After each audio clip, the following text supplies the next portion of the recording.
মুসলিম ভাই কয় নতুন নতুন বুঝছে না তো ভাবিয়ে এটা কোনটা কয় আবার নতুন না আবার পুরা যেই ফতান ফতাই তো আওয়ামী লীগের সময়। তো তারা কিন্তু আসলে তেমন কিছু করছে না, শুধু নূর উডারে আর্মি একবার ধরছিল, না জানি পুলিশে ধরছিল। যাই হোক, জামাত ইসলাম একটা অমানুষের দল ভাই। আজকের দিনে কতটুকু গণতান্ত্রিক বাংলাদেশ হলে এই কথা বলা যায়? তাও কে বলছেন? রাশেদ খান। আর নামের আগে বেশি কিছু নাই, তবে অনেকে বিকাশ রাশেদ বলেন।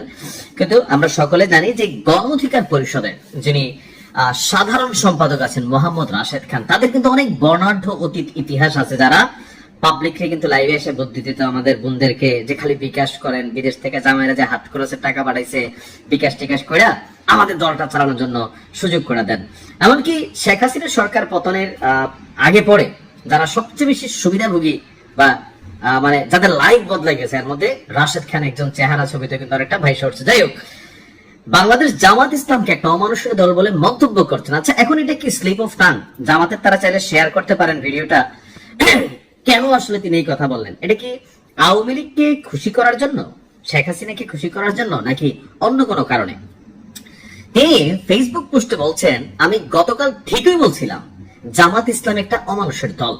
শহীদ প্রেসিডেন্ট জিয়াউর রহমান জামাত ইসলামীকে রাজনীতিতে সুযোগ দিয়েছিলেন, দেশনেত্রী বেগম খালেদা জিয়ার সাথে রেখে মানুষ করতে চেয়েছিলেন, কিন্তু এরা অমানুষী রয়ে গেছে। অর্থাৎ বিএনপির সময় থেকে তাদেরকে মানুষ করার যে প্রাণান্তকর চেষ্টা চলছে, কিন্তু জামাত মানুষ হয় নাই, রাশেদ খান এটাই বলছেন।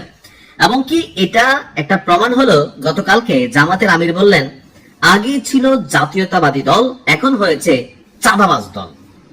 জামাতের আমির যদি এই কথা বলে থাকে তাও কিন্তু ভেজাল আছে, কারণ জামাতের দুই এক নেতার ঘরেও কিন্তু ত্রাণের 96 বস্তা চাল পাওয়া গেছে, কারোর পেট্রোল পাম্পে তেল পাওয়া গেছে।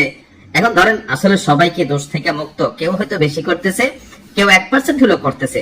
তা আমি আসলে জামাত আমিরের বক্তব্য শুনি নাই, আমি রাশেদের এই স্ট্যাটাসটা পড়ছিলাম। তো তিনি বললেন যে জামাতের আমি বলছেন যে আগে ছিল জাতীয়তাবাদী দল, এখন হয়েছে চাঁদাবাজ দল। মাথা থেকে পায়ের মাথা, পায়ের পাতা সবাই চাঁদাবাজ। এইটা আবার কিন্তু জামাত ইসলামের আমির যদি বলে থাকেন, অতিরঞ্জিত বলছেন মাথা থেকে পাতা, এটা আসলে কখনোই হয় না। একটা দলের মধ্যে 2-4টা সুবিধাভোগী বিচিনেতা থাকে যারা রাজনীতি করে ধান্দা করার উদ্দেশ্যে। আর রাজনীতির জন্য রাজনীতি, রাষ্ট্রের জন্য রাজনীতি, দেশের জন্য রাজনীতি করা লোকদের সংখ্যা কম হলেও একবারে কিন্তু গণহারে নাই তা বলা যাবে না।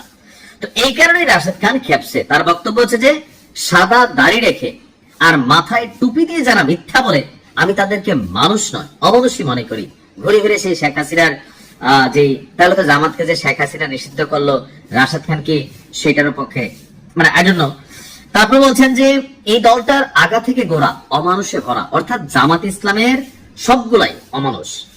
আর বলছেন যে একটা ইসলামী দল যদি এমন মিথ্যাচার করে ক্ষমতায় আসতে চায়, তবে তাদের জবাব ভালোভাবে দেওয়ার সুযোগ নেই। জামাতের আমিরের যে বক্তব্যটা রাশেদ খান তিনি আপনার মেনশন করছেন, যদি এটি হয়, তিনি যদি এমন বক্তব্য দিয়ে থাকেন, তিনিও কিন্তু ভুল বলেছেন, অন্যায় করেছেন, এটা ওনারা কিন্তু অন্যায় হয়েছে। যার কারণে রাশেদ খান এখন বিএনপিকে সমর্থন করে বা বিএনপির লতাপাতা হিসাবে তারা সাপোর্ট নিয়ে মিনিমাম লেভেলে খাইয়া পইরা বা দলটার সাপোর্টিং করে তো বাইচা আছে। আবার ধরেন বিএনপিকে নিয়ে এমন মন্তব্যটাকে আসলে সঠিক অবশ্যই না। দেখেন প্রত্যেক আওয়ামী লীগ যে এত খারাপ ছিল, এর মধ্যে 2-4টা ভালো মানুষ ছিল না? অবশ্যই ছিল। বিএনপির মধ্যে সব কি চাঁদাবাজ? প্রশ্নই আসে না। জামাতের আবার সব কি ভালো? তাও প্রশ্ন আসে না। অর্থাৎ একটা দলের মধ্যে নানান মানুষ থাকবে, পজিটিভ নেগেটিভ। এখন আপনি গণহারে বললে এটা যে কোনো কারোরই গায়ে লাগবে।